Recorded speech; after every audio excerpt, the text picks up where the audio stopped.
just wanted, because you guys were talking about... Go ahead. Because we were talking last night at the restaurant about when you started the whole project and what made you start it, and what was the influence or whatever. And so I told Ron that before everybody came that I wanted to catch something of you two telling us about the project so that we would know. So just talk about it. Well, go ahead. It actually started because Lenny Trujillo, because he went out and got a sculpture for Lorenzo Trujillo, who, again, brought all the 10 families here. He never had, or his gravestone was kind of taken, so he wanted to bring that to the Aguamanza Cemetery, and he had this big celebration, and that's where Nancy, Suzanne, and I met, and we were listening to all the stories, and that's when we decided that it was kind of our turn as the next generation to jump in and do something. So we decided to meet. A couple of months later, we met, I think, at the plaza and kind of had lunch and decided, well, what can we do? How can we get people together? How can we share the story in a big way to the general public? So we came up with the idea of having a tamale festival. I think it was like July or August by that time, and we knew Indio had a festival in December, so the plan was we were going to go down and scout out the festival, which we did, and it's 4 blocks big. I mean, it's a big square with 4 different sides, and we went down and scouted it out, picked up business cards from all the vendors, and then came back and picked a date in April and decided we were going to do a festival, and just kind of had to go running from there. Right. And again, when we decided the first festival, we didn't think anybody would show up. Yeah. We thought we would have a lot of tamales to eat by the end of the day, and for our first time event, doing an event, we always talk about we weren't in the red. We actually made money the first year. Well, yeah, as Darlene was saying, we didn't know if anyone would come because trying to get vendors to a first-time event is difficult because you can't tell them how many tamales they will eat. You can't tell them or guarantee them there will be a certain amount of people there because you haven't done it before. So it's a real risk, and it was late in the game. I mean, it was probably March 1 before I had 1 vendor, and the event was April 18th. But we found a church, La Luz del Mundo, and they participate in the Indio Festival, and they have several chapters throughout Southern California, and they all came on board as Tamale Festival vendors. And then we were able to obtain Doña Timo Las Cascada downstairs, the restaurant. They came on board, and we got a couple of other locals. So we finally had a few vendors, and then people started coming, other nonprofits, other informational type things, and we even had trouble getting entertainment as well. Oh gosh, yeah, no, our first year was a struggle, but the reason, I'll backtrack a little bit, that we did the Tamale Festival is because tamales are such a family and cultural event, and it's about sharing stories when you're preparing them. And so that was very significant for us because we wanted to tell the story of the Trujillo Adobe and the settlement here, and what better way to do that is over food. Every culture has a food that's tradition and that brings people together, and that's why we picked the tamales. And again, like she said, the entertainment was a struggle the first year, but we were able to get some local bands, and we actually had some help with some celebrity chefs that came in to help with the judging. So that kind of stirred the different directions that we went in with And we partnered with the Veterans Parade, which is scheduled for the same day. At first we thought that was going to be a conflict, but the parade starts at 8, ends at 11. We decided we'd start our festival at 11. It ended at the courthouse, which is a block away from the park, and we offered the veterans free entry into the park, and so it worked out. So most of the folks that lined up for the parade came to the festival, and we did garner some folks in general. So we think we had probably about 2,000. And we had Hangar 24 our first year, so that helped a little bit. Yes. And the beer garden. The beer garden helped a little bit. So it did start the conversation, and people started really buying into that this event could really take off. And it has. We went from, I think our first year was 2,000. Our second year was about 5,000. Our third year was between 8,000 and 10,000. Our fourth year just jumped up to almost 20,000. Yeah, that was earlier this year. Yes, and so this fifth year we're gearing up for even bigger. We're not quite ready for 2 days, but we're probably gonna go there. So it's been able to start a conversation.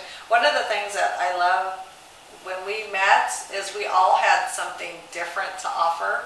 The family, our generation before us that were working on this, all lived outside of Riverside.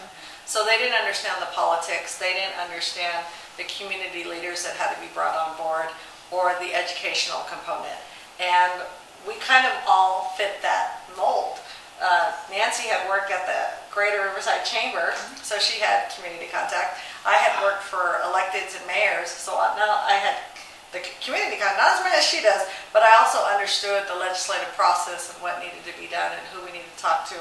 And then we had Suzanne, who rounded that out because she understood from an educational standpoint how the story needed to be told.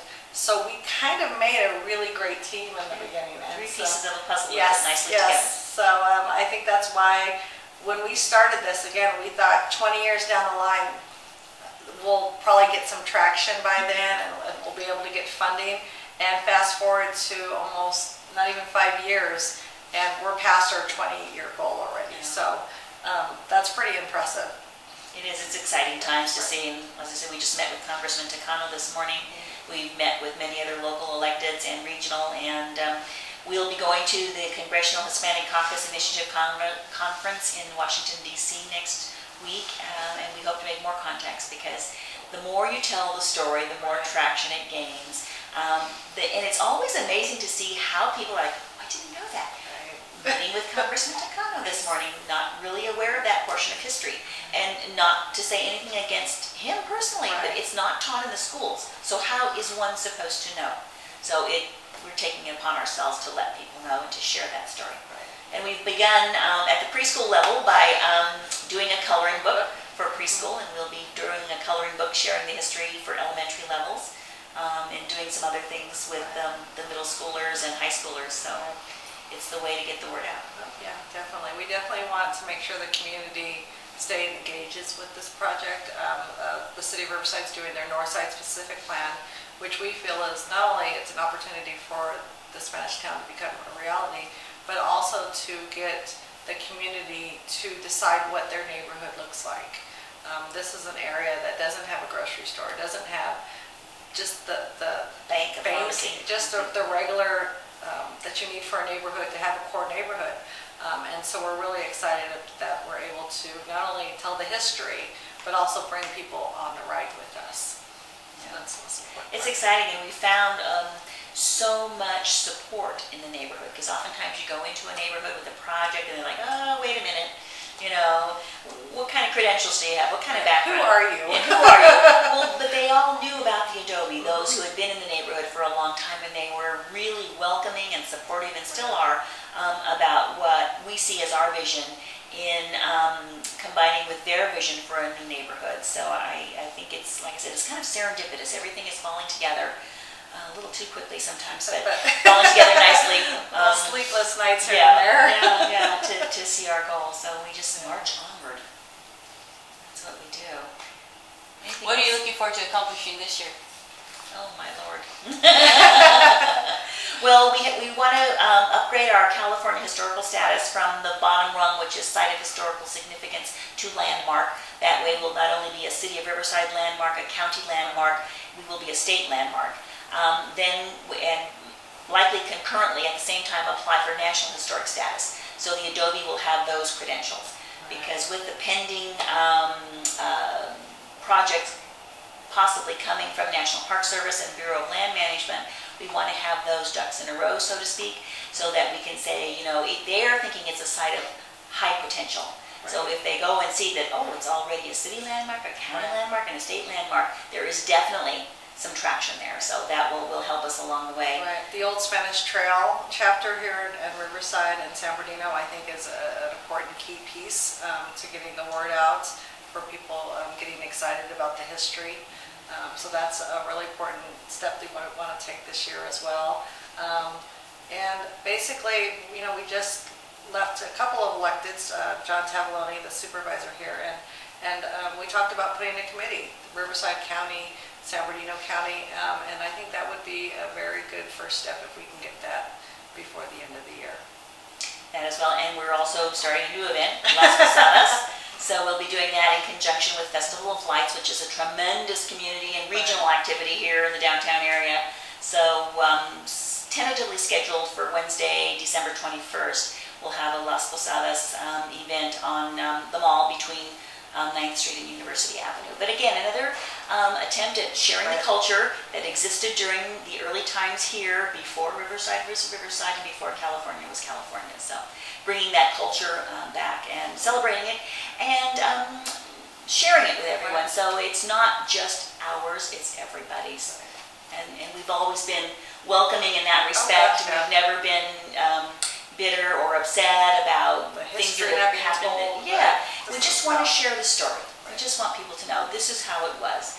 And I think it's a very empowering story, because you look at the demographics of Riverside now, and we're almost 60% Latino. And so having that history about this settlement of Latinos who did so many things, and in that time, having a school, starting the ditches, having this full functioning community really kind of gives them a sense of pride. And I think that history isn't told, and it's time that it is, because we are, a community that's very diverse, and having diverse history is important for the foundation of our next generation. And it's actually kind of the prehistory of the city of Riverside, because they talk about John North founding the city. Well, when John North came to scout out this area for his dream, he stayed in La Placita. He stayed with the settlers who were here. The whole community was known for its hospitality, for helping the Mormons who came to settle in San Bernardino to get them acclimated to the area. So the folks and our descendants in La Placita were the hospitable ones who came and helped everyone. So and we're still that way, aren't we? Yes, we are. Yes, we are. And again, that takes us back to food, right? It takes us back to the Tamale Festival, because you sit around a table, you prepare food, you eat together, you break bread, and you talk, you share stories. So that's what it's all about. When was the foundation actually started? In October of 2013, and it's a long process, but we filed to incorporate in the state of California. Once that was granted, then we sent in our application to the IRS to become a 501c3. That took a little bit longer, about a year. But once you're granted status, your date goes back to the date of incorporation. So this October, next month, we'll be celebrating our 3rd year as a nonprofit. And that kind of seals the deal for us, because now we'll be eligible to apply for grants, because they know that we are not a fly-by-night, that we are someone to be taken seriously. So we're excited about that. That does open a lot of doors for us. We look forward to partnering with lots of different folks. Everything that needs to be done, that's who we call on, right? And who typically don't want to volunteer for those positions. Yeah. They jump in and they help out, because operations is our trash, it's our gates, it's our security. So these aren't the it's not the plum jobs. Yes. No. But they've been very good sports with us, so they've enjoyed the ride, I think. So I think we've inspired them as well. Is a lot of the family, or most of the family, on board with the festival? And but a lot of them don't live here. Some of the ones that are really active in the other parts of it, the genealogy, the history, that type of thing. So it's kind of hard. Although my cousins from Nebraska came in 2 years ago, and I thought they were just coming to visit. And I said, okay, you can go to the festival. So they came and they stayed, and they worked the gate all day long. We kept trying to get them to go have some fun. They said, no, we came to work. Yeah, they worked all day, and I felt so bad for them, because it was, again, every year we expect a number and we exceed it. So we're always, wow. And so they worked the entire, I think, 10-hour day with us. Yeah, that was the Brown family. Deb, Ron, and Jess Ann Brown. So they were out here working away. But we're always looking for the next generation to bring in, because we know this is going to be a generational thing. We need to pass the torch on to someone. Yes. So if there's anybody out there, please let us know. Send us your resume.